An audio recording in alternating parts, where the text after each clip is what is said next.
Let me tell you about Obiora, a man who worked his fingers to the bone, always busy with something. You see, he wasn't the kind of man who sat around waiting for things to happen. No, Obiora was the type who believed that if you wanted to succeed, you had to build it yourself. And that's exactly what he did. He wasn't born into wealth, but his determination had made him one of the most respected merchants in the village. He was a good man, honest and hard-working, with a heart that was as big as the village itself. Now, it wasn't easy for him. You know how it is, right? When you're busy chasing your dreams, you sometimes miss out on life's other little details. That's exactly what happened when Obiora met Nika. She was beautiful, no doubt about that. The kind of woman who turned heads without even trying. She had this smile that could light up the darkest room, and she knew how to make a man feel like he was the most important person in the world. To Obiora, she seemed perfect. She was the kind of woman he thought would make him complete. After all, what was the point of all his hard work if he didn't have someone to share it with? But, my friend, let me tell you, sometimes things aren't what they seem. Their wedding was a big celebration. The entire village was buzzing with excitement. Obiora had worked so hard to make sure that everything was just right. The decorations were beautiful, the food was delicious, and the music played late into the night. But somewhere, in the midst of all the dancing and laughter, there was a small flicker of doubt, a flicker that came from Obiora's mother. You see, Obiora's mother had seen things, heard whispers, and had a feeling in her heart that something wasn't quite right about Nneka. She wasn't the type to speak her mind too openly, but she had been around long enough to know when things didn't add up. "You know, Obiora," she had said in a low voice one day, "not everything that shines is gold. Be careful with that one." But Obiora, full of love and hope, brushed it off. His heart was too full of joy to hear the warning. Besides, Nneka was perfect in his eyes, and he wanted nothing more than to build a future with her. And so, they were married. Soon after, Nneka announced she was pregnant. Oh, how everyone cheered. Obiora's heart swelled with pride. He was going to be a father, a role he'd always dreamed of. But it wasn't just that. No, there was something more. He was going to be the provider, the protector. His family was going to be everything. But here's the thing. As time passed, the stories about Nneka started to feel off. Small things. Things that didn't quite add up. Like how she always seemed to avoid her mother-in-law's gaze when they were in the same room. How she hesitated when people asked her about the pregnancy, as if she wasn't sure what to say. Obiora didn't see it. He couldn't.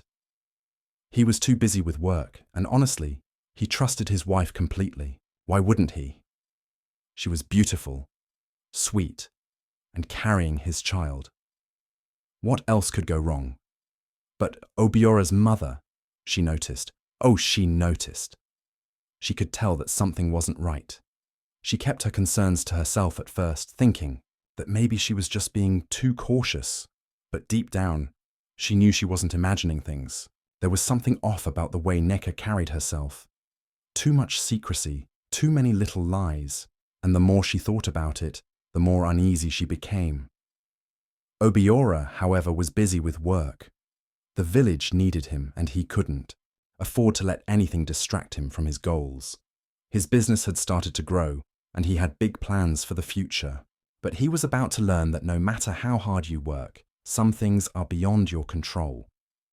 One day, while Obiora was away on a trip to a neighboring village to buy goods for his shop, he decided to leave the house in the hands of someone he trusted, his best friend, Zikora. Zikora was a good man, a loyal man, and someone Obiora had known for years. Zikora had always been there for him, through thick and thin. If there was anyone Obiora trusted with his life, it was Zikora. "Zikora, I'm leaving for a few days," Obiora had said before he left. "Take care of the house, and please keep an eye on Nneka. She's been feeling a little strange lately. I don't know why, but just make sure she's all right. Zikora nodded, a reassuring smile on his face. Don't worry, Obiora. I'll take care of everything. You just focus on your business. What Obiora didn't know, what neither he nor anyone else knew, was that the very man he trusted with his life was about to betray him in ways that would change everything. And so, Obiora went away, believing everything was fine. But in the back of his mind, there was a quiet, nagging feeling, a feeling that something wasn't quite right. And that, my friend, was the beginning of the end. Zikora was a good friend, a loyal friend, but even the best of us have weaknesses. It's strange, isn't it? How someone who's always been there for you, someone you trust with your life, can suddenly become someone you never thought they'd be. You see, Zikora had always admired Neka from the first moment he saw her. There was something about the way she moved, the way she smiled, that made it impossible for him not to notice her. He wasn't a fool. He knew Obiora loved her, and he respected that. But what is it they say? Temptation waits for no one. It was when Obiora left for the neighboring village that the cracks in Zikora's loyalty began to show. At first, everything seemed normal. Zikora would come by the house every day to check in on Neka, just as Obiora had asked. He would help with the chores, bring food from the market, and chat with Neka like two old friends catching up. But there was a tension in the air, something neither of them spoke aloud, but both could feel. Neka was a beautiful woman, and Zikora had seen that beauty up close many times. But it was more than that now. There was something deeper, something unspoken between them. One evening, as the sun was setting and the cool breeze blew through the windows, Neka made a small, almost imperceptible gesture that caught Zikora off guard. She brushed her hand against his arm as she handed him a cup of water. It was a simple touch, but in that moment, Zikora felt the spark, the feeling of wanting something more, something forbidden. And Neka knew it too. It wasn't just a passing moment. It was as if she had been waiting for it. You know, she said softly, her voice almost a whisper. Obiora works so much. Sometimes I feel so alone. Zikora didn't know how to respond. He had always seen her as Obiora's wife, someone off limits. But in that moment, the line between what was right and what was tempting blurred. Neka continued, her eyes meeting his with a look that was both soft and intense. It's hard being here all the time, with no one to talk to. It gets lonely. Zikora didn't speak right away. He just nodded, his heart racing. He could feel the heat of her gaze on him, and before he knew it, words were tumbling out. I understand. Obiora can be so focused on his work that he forgets to spend time with you. It was an innocent enough comment, but it was the opening Neka needed. Neka smiled, a smile that made Zikora's pulse quicken. You're right. He forgets sometimes, and when he's gone, it feels like I'm just here, with no one. There it was, the invitation. Zikora could hear it in the way she spoke, in the softness of her voice. It wasn't just a conversation anymore. It was a door opening, one that Zikora should have walked away from. But instead, he took a step closer. I never meant for it to be like this, Neka continued, her voice now low and full of something Zikora couldn't ignore. But sometimes, I just wish things were different. I wish someone could be here for me, really here, in ways Obiora can't be. The moment hung in the air between them, thick and electric. Zikora's heart was pounding in his chest. The loyalty he had for Obiora was being tested, his trust in his best friend being weighed against the pull of desire. He knew what was at stake, but in that moment, all his reasoning, all his common sense, seemed distant. He could only hear Neka's voice, feel the tension in the room, and look into her eyes. It was then that Neka leaned in slightly, her lips so close to his that Zikora could feel the warmth of her breath on his skin. Zikora, she said softly, her voice a mixture of desire and something else, something darker. You don't have to be lonely too. And with those words, something in Zikora broke. The floodgates opened, and the temptation that had been building up inside him spilled over. He kissed her. At first, it was slow, hesitant, but soon it deepened, each kiss pushing them further away from the lives they had known. What had been a simple touch, a soft word, had now turned into something they couldn't control. For the next few weeks, it continued. Zikora would visit the house, bringing food, taking care of little things. But all the while, he and Neka were growing closer in ways they both knew were dangerous. Every time they spoke, every time they shared a glance, a touch, the bond between them grew stronger. They told themselves it was just a fleeting thing, that Obiora would never find out, that it didn't mean anything. But deep down, they both knew the truth. It was something real, something dangerous. But here's where it gets interesting, my friend. Because while Zikora thought he was just being swept up in the moment, Neka was playing a different game. She wasn't just looking for comfort. She was looking for control. She knew exactly what she was doing. She knew that if she could keep Zikora wrapped around her finger, if she could keep him quiet about the affair with Ikem, she would be safe. She would be free from the consequences of her actions, and everything would stay hidden. One day, after another stolen moment between them, Neka whispered in Zikora's ear, "You can't tell Obiora. If you do, everything will fall apart. You wouldn't want that, would you?" Zikora froze. For a moment, he wanted to pull away, to end it all. But the thought of Obiora finding out, of being caught in the lie, made him hesitate. Neka knew this, and she used it to her advantage. "I won't tell him," Zikora finally said, his voice barely a whisper. "I won't say anything." And just like that, Neka had him. She smiled, a smile that was full of something darker now, something dangerous. What neither Zikora nor Neka realized, though, was that every action has a consequence, and sooner or later, the truth always comes to light. Life, it seems, has a way of throwing us curveballs when we least expect it. Just when Obiora felt like he was on top of the world, everything changed in the blink of an eye. It all started with an accident. It was a quiet afternoon, one of those that felt like it would stretch on forever, full of lazy sunshine and the gentle rustling of leaves. Obiora had been traveling on a long road, carrying goods from the neighboring village. It wasn't a dangerous route by any means, but the road was narrow, and a sudden storm had rolled in, making the ground slippery. Obiora was an experienced traveller, but the rain had made the path treacherous. His cart slipped on the mud, throwing him to the ground with a sickening thud. The impact was so brutal that it knocked him unconscious. When he woke up, the world was blurred and unclear, and pain shot through his head. It was the kind of pain that made your stomach twist, the kind of pain that made you feel like you might not ever feel right again. But it wasn't just the physical pain that worried him. When he tried to sit up, he realized something was terribly wrong. His vision was gone. The world around him was a dark, empty void. Obiora's heart raced. He tried to make sense of what had happened, but his mind was clouded with confusion. He reached up to touch his face, and it was as if the darkness had swallowed his eyes whole. The journey back home was long and agonizing.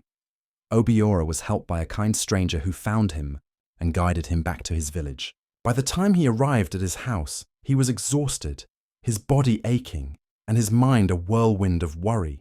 He couldn't see. He couldn't make sense of anything, but somehow he managed to keep his composure, refusing to show weakness. "Neka," Obiora called out as he entered the house, his voice soft, yet carrying a hint of fear. "I'm home." Neka rushed to his side, concern written all over her face. "Obiora, you're back! What happened to you?" Her hands trembled as she helped him sit down. I was in an accident," he explained slowly, trying to steady his breath. I can't see, Neka. I don't know what happened." "Oh, Obiora, no. No," she exclaimed, her voice trembling with what seemed to be genuine concern. "We'll get you help. We'll figure this out." But as Obiora sat there, feeling helpless and disoriented. He couldn't shake the feeling that something wasn't right. Something in Neneka's voice didn't sit well with him. Was it just his mind playing tricks on him? Or was there a slight hesitation in the way she spoke? He couldn't tell, but the uncertainty gnawed at him. Over the next few days, Obiora's world became a blur. He was bedridden, unable to do anything for himself, while Neka took care of him. He could hear her moving around the house, cooking, cleaning, and attending to his needs. She did everything with a level of dedication that made him feel both grateful and guilty at the same time. The village healer visited, but there was little they could do for his vision. They told him it was a matter of time. He might regain his sight, or he might not. But it was the waiting, the stillness of it all, that drove Obiora mad. He couldn't move, couldn't see, and the worst part was that he felt completely reliant on Neka. What if this was a test, he wondered? What if this was the moment that would reveal everything? The truth about his wife, his best friend, and the life he thought he understood so well. As days passed, Obiora began to notice things, small things, in the quiet of the house, when the only sound was the rustling of Neka's clothes as she moved around. He could hear the hushed voices of Zikora when he visited. Obiora couldn't make out their words, but there was something about the way they spoke to each other, an intimacy in their voices that felt off. He dismissed it at first, thinking it was just his mind playing tricks on him. But the more he listened, the more it seemed like he was hearing something he shouldn't. There were other things too. Zikora would visit often, and each time he seemed to linger a little too long. Obiora could sense it. Zikora would speak in a lower tone, his voice almost like a murmur, as if he were trying to hide something. It wasn't just the sound of their conversations, it was the way they moved around him. Neka would sometimes brush against Zikora just a little too closely, and when she thought Obiora wasn't looking, she would glance at him with eyes that seemed to hold something else, something hidden. Obiora's mind raced. Was he imagining things? Could he really trust his own senses when everything felt so clouded by the darkness in his mind? He had no answers, only questions. But one thing was becoming clear. There was something more happening here. Something he wasn't able to see, but he would. He would find out. Neka seemed so confident, so caring. But the longer Obiora sat in his blindness, the more he realized he couldn't trust his own perceptions. He needed to know what was happening behind his back, to know if his wife and his best friend were hiding something from him. His mind worked overtime, trying to piece together every detail, every glance, every moment that seemed too perfect, too rehearsed. And so, Obiora made a decision. He would pretend that he was still completely blind, even though he could feel his vision slowly returning. The medicines the healer had given him were starting to work, and he could see vague shapes and outlines, but he wasn't ready to reveal that to anyone just yet. He had to be sure. He had to know the truth. With each passing day, he watched, listened, and waited. He didn't need to see to know that something was wrong. His heart, his instincts, told him everything he needed to know. And now, he was determined to find out what exactly his wife and best friend were hiding. Obiora was no fool. He would play along for now, until the truth was too obvious to ignore. The days blurred into each other, and Obiora's world remained a haze of confusion, frustration, and anticipation. He had learned to live with his blindness, or rather, he had learned to pretend to live with it. With each passing day, his senses sharpened in ways he hadn't expected. He could hear the creak of the wooden floorboards when someone approached. He could feel the subtle shift of the air when Neka or Zikora walked too close to him. His sight, although still blurry, was returning. And with it came clarity. A clarity he wasn't ready to confront. The reality was, he was not as blind as he had led everyone to believe. His vision was slowly returning. But the truth was, he didn't need to see to know something was wrong. Obiora could sense the tension in the house, the conversations between Neka and Zikora, the way they avoided his gaze. the way their voices became quieter when he was near. It was all beginning to unravel in his mind. There was an air of secrecy that clung to them like a shadow, and it was suffocating. Obiora had to admit he was no longer sure who to trust. Was Neka the loving wife she pretended to be, or was there more to her story than he knew? Was Zikora the loyal friend he had always been, or had he crossed a line that would forever change everything? But the real question was, what was he going to do about it?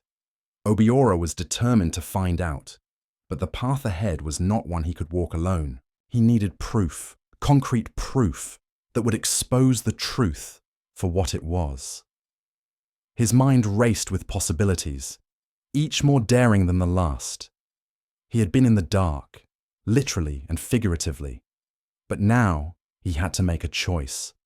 Would he confront them directly, or would he gather the evidence he needed to expose the betrayal quietly, without giving them a chance to cover their tracks? The opportunity came sooner than he expected. One evening, when the sun was just beginning to dip below the horizon, Obiora heard the familiar sound of Zikora's voice in the courtyard. His footsteps were heavy, deliberate, as if he were trying to be quiet, but Obiora knew better. He had learned how to listen, how to decipher the subtle signs of guilt that came through in every word, every breath. He could hear Neka's laughter, too, but it wasn't the genuine laughter of someone who cared. It was the kind of laughter that was meant to cover something up, something that shouldn't have been. Obiora's heart pounded in his chest. He couldn't wait any longer. It was time to test his theory. He had to confront them, but he needed to do it carefully. If they were hiding something, he couldn't let them know that he was onto them, just yet. He had to be patient. The thought of their betrayal burned in his chest, but he couldn't let emotion cloud his judgment. Not now. He decided to set a trap. It wasn't the most honorable thing to do, but Obiora felt he had no other choice. The first step was to get them alone. He called Neka into the room under the pretense of needing assistance with something trivial, anything, to get her to stay in one place long enough for Zikora to show up. When Neka walked into the room, she didn't notice the subtle shift in Obiora's posture, the way he leaned just a little closer to her, pretending to fumble with his surroundings. "Obiora," she said, her voice sweet, but there was something in her tone that he couldn't quite place. It was like she was on edge, as though she feared he could see through her mask. "What is it? How can I help?" "I need a glass of water," Obiora said calmly, though his mind was racing. He couldn't help but notice how the simple request made her pause for just a fraction of a second. "I'll get it," she replied quickly, a little too quickly. She turned to leave the room, but Obiora caught her hand gently, his grip firm. "Stay with me for a moment," he said softly, his voice almost gentle. "Just for a while." Neka froze, her eyes flicking to the door, then back to Obiora.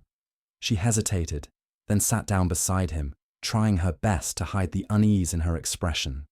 Obiora could feel her tension like a heavy weight in the air.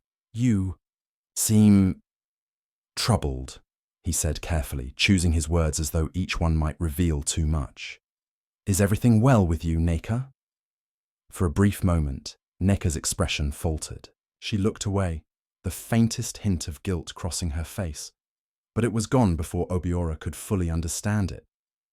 "I'm fine, Obiora," she replied quickly, but there was a nervousness in her voice now.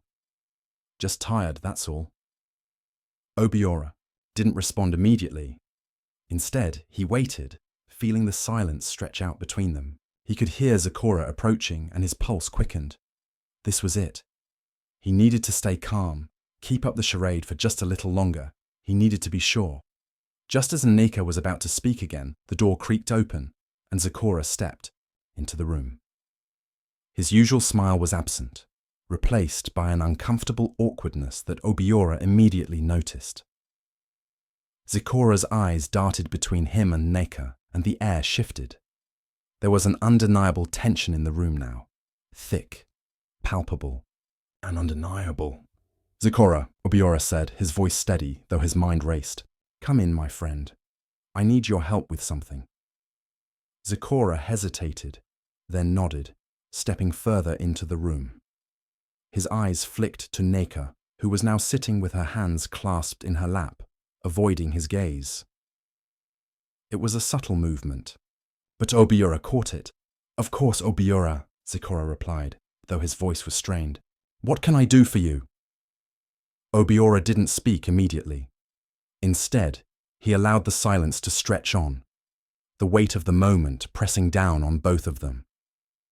Naneka shifted uncomfortably beside him, but Obiora kept his focus on Zikora. The trap had been set, and now it was time to see if they would fall into it. So, Obiora began slowly, drawing out the words. How has everything been in the village? I hear Ekum has returned. Zikora's eyes widened for a brief moment before he quickly masked his surprise. I'm not sure, he stammered. I haven't heard anything about that. Obiora could feel the tension in the room increase. Neka shifted, and for the first time, he saw something flicker in her eyes. A hint of fear, a hint of something she didn't want him to see. You don't say, Obiora continued, his voice calm and steady. Well, I suppose it's nothing to worry about then. Neka quickly stood up, her movements too fast, too nervous. I'll go check on dinner, she said, her voice tight. Without waiting for a response, she hurried out of this room, leaving Obiora and Zikora alone. The silence between them was deafening. Obiora finally spoke, his voice low and unwavering. You know, Zikora, I've always trusted you, but trust, it's a fragile thing. Once broken, it's hard to fix. Zikora's face went pale. He opened his mouth, but no words came out. Obiora didn't wait for him to respond. Instead, he slowly, deliberately, stood up from his chair, his movements careful but deliberate. I know what's been going on, Zikora, Obiora said, his voice cold now. I know about you and Neka. The truth was out. The air was thick with tension. The moment had arrived. Obiora had set his trap, and now the truth was out in the open. Zikora stood before him, his face pale, his eyes wide with shock. There was no denying it anymore. Obiora had seen through the web of lies, and now there was no place left for either of them to hide. Zikora tried to speak, but his words caught in his throat. The silence that hung between them felt like a weight, one that neither of them could lift. Obiora, despite the pain that twisted in his chest, stood tall. His hand gripped the armrest of his chair tightly, as if anchoring himself in the storm that was about to hit. He had never imagined that the betrayal would come from two people he had trusted the most, his wife, Neka, and his closest friend, Zikora. And yet, here they were, their secrets exposed, their deceptions laid bare before him. The world around them seemed to fall away. It was just the three of them now, caught in a moment that would define everything. Obiora's pulse raced, but he kept his voice steady.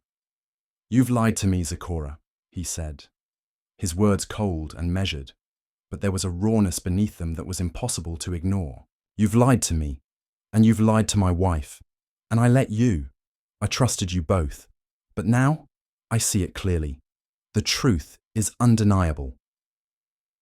Zikora took a step back, his eyes flickering nervously between Obiora and the door, as if weighing his chances of escape. He opened his mouth to speak, but the words never came. He knew, deep down, that nothing he could say would change what was already clear. Obiora, I didn't mean for things to get this far, Zikora stammered, his voice weak. His usual confidence was gone, replaced by a man struggling to find any semblance of control. I never wanted to hurt you. You have to believe me. Obiora's gaze never wavered. He knew the truth now, and nothing Zikora said could take away the pain of the betrayal. You didn't mean for it to get this far, Obiora repeated, the words bitter on his tongue. How far were you planning to let it go, Zikora? Were you going to keep playing this game until you had taken everything from me? My wife, my friend, my trust. Zikora's face twisted with guilt, but it was a hollow guilt, one that Obiora knew was too late to mean anything. He had lost everything in that instant, the friendship, the brotherhood, the trust, and no apology, no remorse could ever undo that.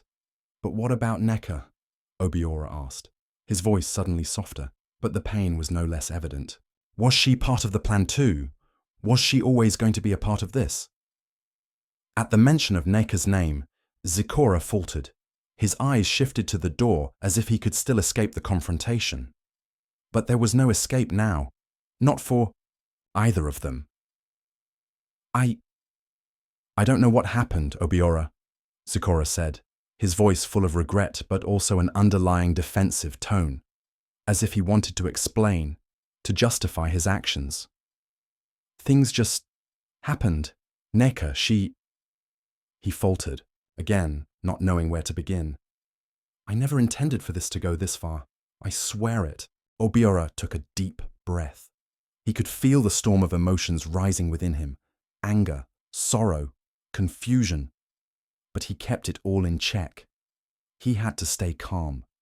He had to think clearly, for the sake of his dignity, for the sake of what was left, of his pride. But deep down, it felt like the ground beneath him had been pulled away. His whole world was falling apart. I trusted you, Zikora.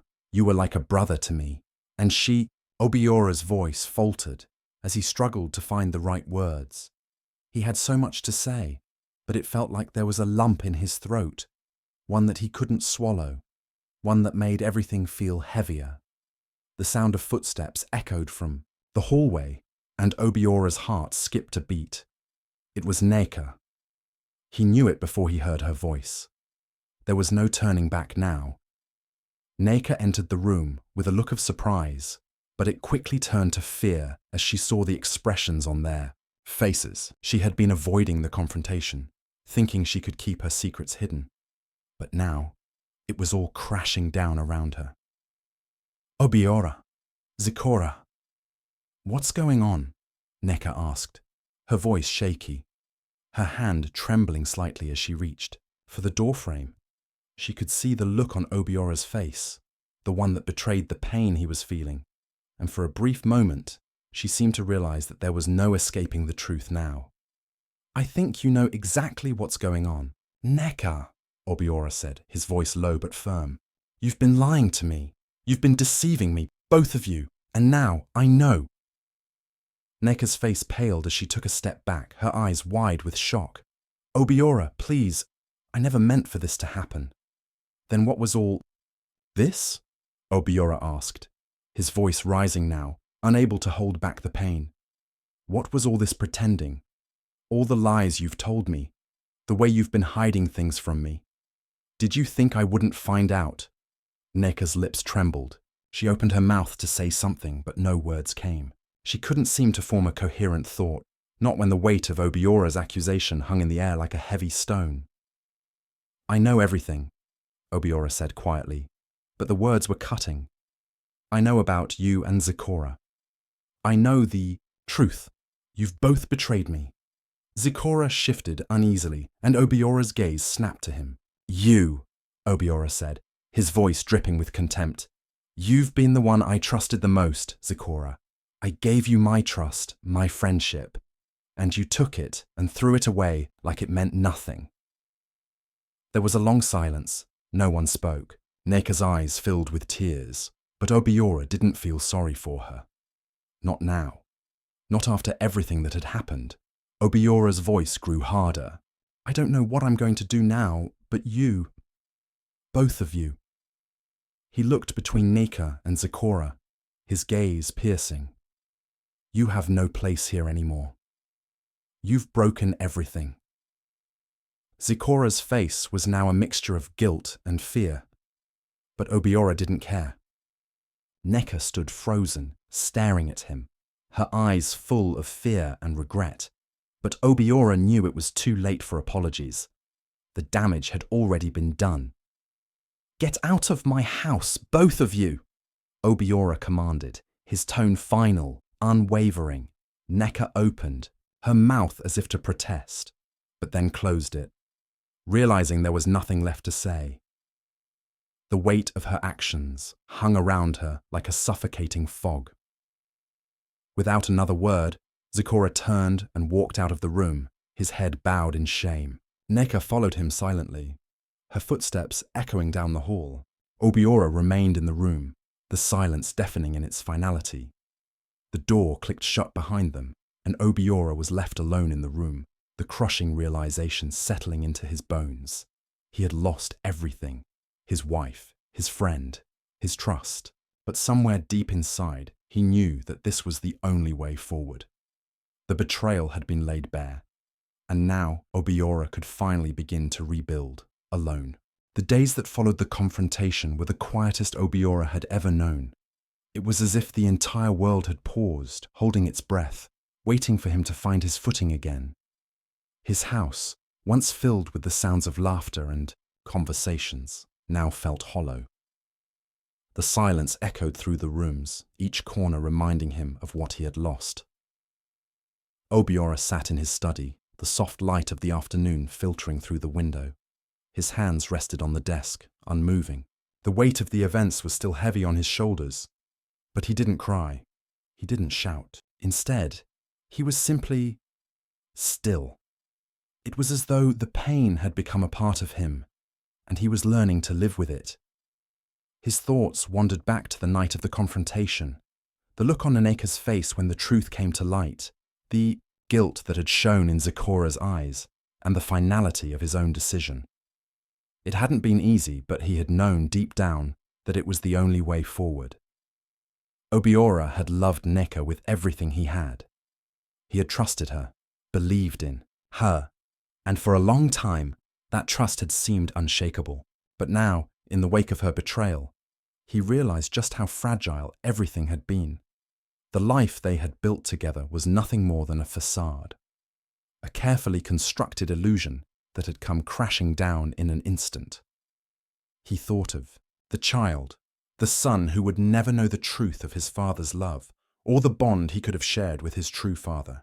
But even as those thoughts pulled at his heart, Obiora knew that he could never allow Neka to have any place in his life again. Not after what she had done. The child would be raised with love, but the connection he shared with Neka would be severed completely. But there was no time for self-pity, no time for mourning what could have been. Obiora had his business to run, and life would not stop just because of his pain. He stood up from his desk, stretching his legs, and walked over to the window. Outside, the world was moving as it always had. Children played in the distance, their laughter carrying on the wind. A woman carried a basket of fruits on her head, her steps light and purposeful. The world went on, oblivious to the turmoil within his walls.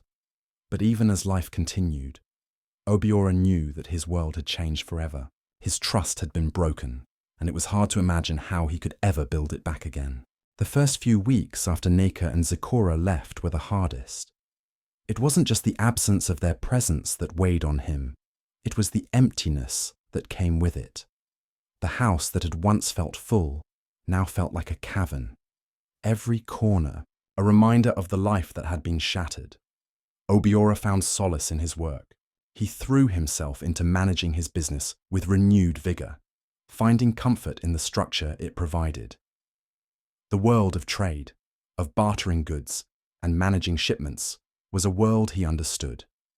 A world that didn't involve deceit or betrayal, and for a time, that was enough. But no matter how much he threw himself into his work, the loneliness remained. At night, when the day's work was done and the house grew quiet, he would sit in his room, staring out into the darkness. The loneliness felt suffocating, like a weight pressing on his chest. He had never truly appreciated the companionship of those around him until it was gone. And then there were the dreams. They were always the same.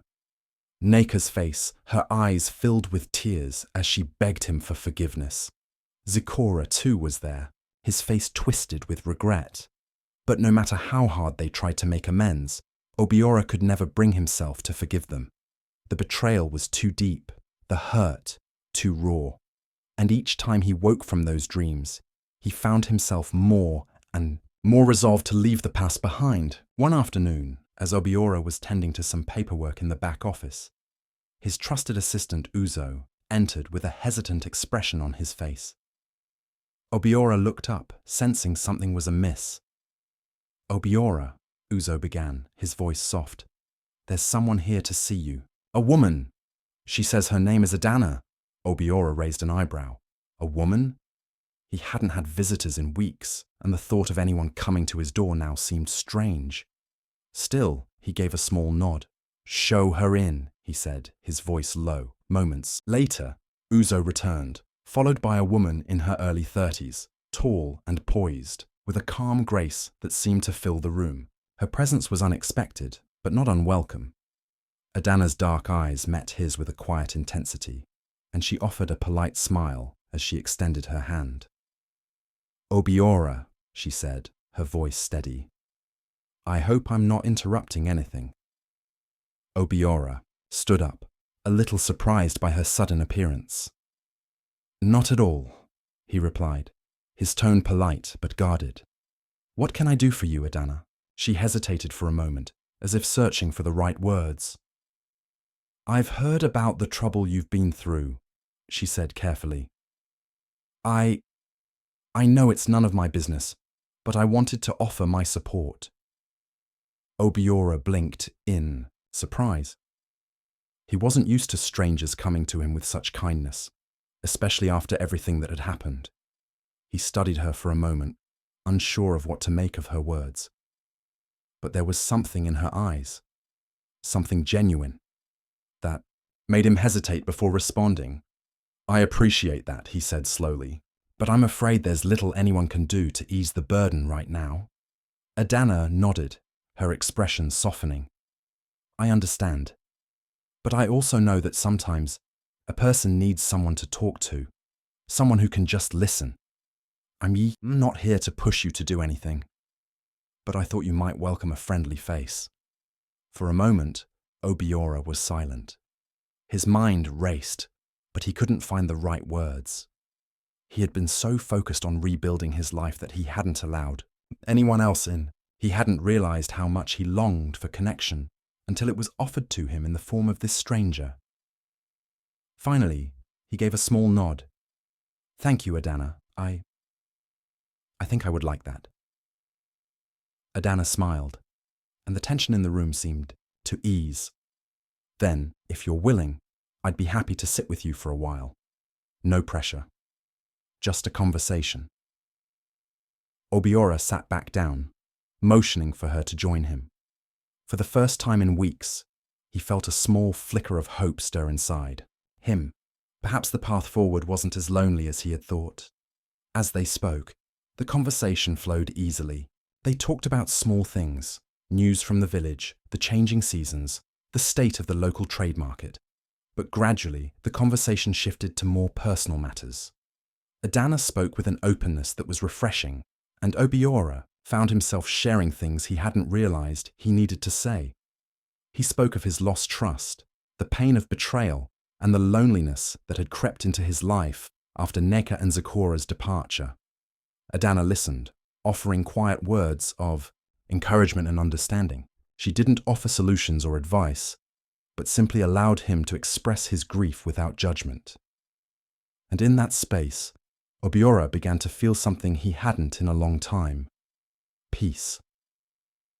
Not the kind of peace that erased the hurt, but the kind that came with knowing he wasn't entirely alone in his pain. As the sun dipped lower in the sky, Obiora felt a weight lifting from his shoulders. It wasn't a cure for the scars left by Neka and Zikora's betrayal, but it was a start, and for the first time since everything had fallen apart, he allowed himself to believe that maybe, just maybe, he could rebuild. The weeks following Adana's visit marked the beginning of a slow but significant shift in Obiora's life. The house, though still filled with echoes of the past, had taken on a new energy. Adana's presence, though fleeting at first, had become a constant source of quiet comfort. She had not pushed for more than what Obiora was ready to give, but in the space she offered, he began to rediscover a sense of belonging. It wasn't that he had forgotten the betrayal, or that he had somehow healed all the wounds Neka and Zikora had inflicted.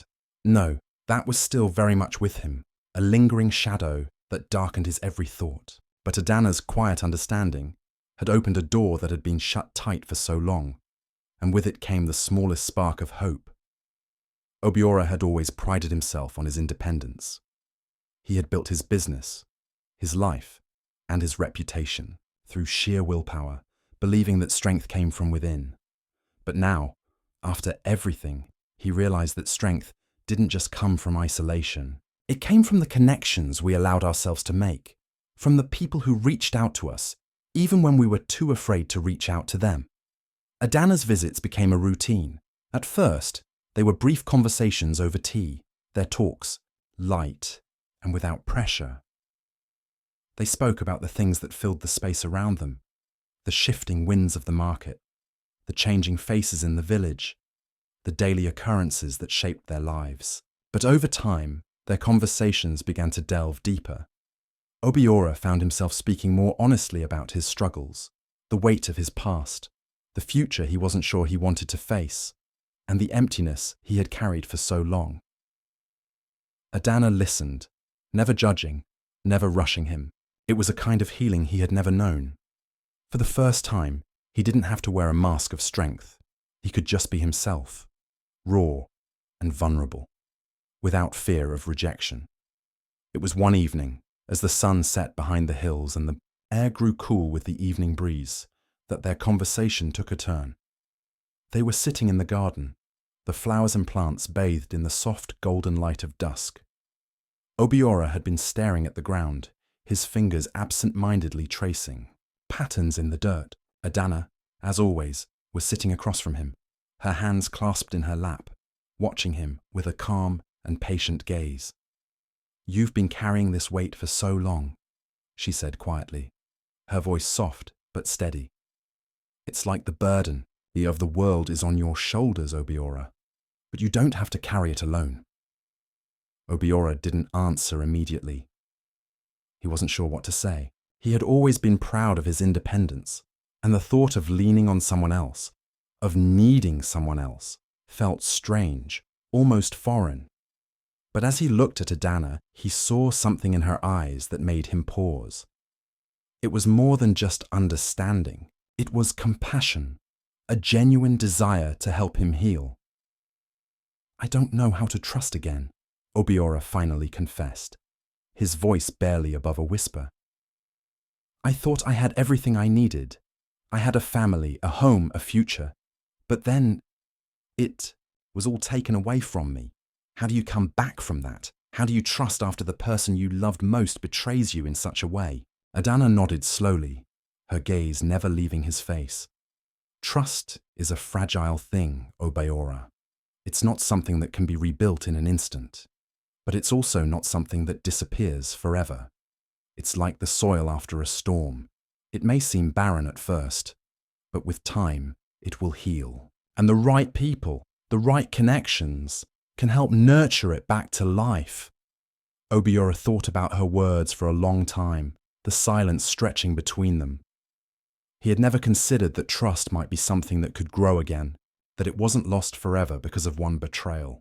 He had been so focused on the damage done to him that he hadn't seen the possibility of new beginnings, new connections. But here, with Adana, there was a seed of hope, small but undeniable. As the evening darkened and the stars began to appear overhead, Obiora felt something within him begin to shift. The grief he had carried for so long was still there, but it was no longer the only thing that defined him. There was something else now, a quiet strength, a resolve that came from knowing that healing was possible, even after the deepest wounds. The next few days passed in a blur of activity. Obiora threw himself back into his work with a renewed sense of purpose. The business, which had been a source of comfort and stability, now felt like something more, a means to rebuild, not just financially, but emotionally. He started taking on new projects, expanding his ventures, and reconnecting with old friends. Slowly but surely, He began to rebuild his life in a way that he hadn't allowed himself to do before. And through it all, Adana remained by his side, her presence a steady support. She didn't push him to move faster than he was ready.